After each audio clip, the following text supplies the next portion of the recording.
चौक में केला उत्सव, प्रोफेसर की मशीन। खुशहाल भीड़ के बीच टिम्मी मंच के पास मंडराता है। उसकी आंखें शरारती इरादे से चमक रही हैं, जो आसन्न अराजकता का संकेत दे रही हैं। रात के पर्दे के नीचे टिम्मी चुपके से प्रोफेसर वोबल की गुप्त प्रयोगशाला में घुस जाता है, जो अज्ञात के चुंबकीय आकर्षण से खिंचा हुआ है। एक साहसिक जिज्ञासा के क्षण में टिम्मी की उंगली एक निषिद्ध बटन पर नृत्य करती है, जो घटनाओं की एक श्रृंखला को गति प्रदान करती है, जो कल्पना को धता बताती है।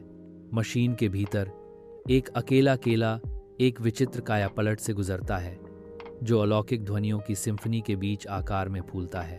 एक विशाल केला शहर की सड़कों पर तबाही मचाता हुआ आगे बढ़ रहा है, जिससे भयभीत नागरिक तितर बितर हो रहे हैं और हर तरफ अराजकता और विनाश का मंजर है।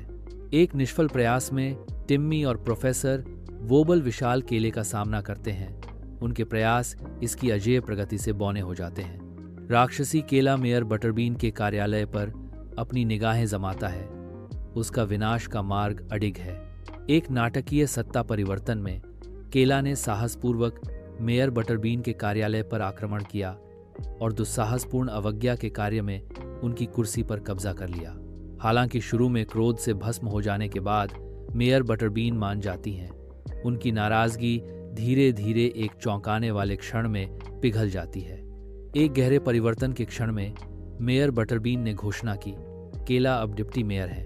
भीड़ की खुशी फूट पड़ती है, हॉल में गूंजती है, क्योंकि एक नए युग की शुरुआत होती है जो आशा और परिवर्तन के वादे से भरा है।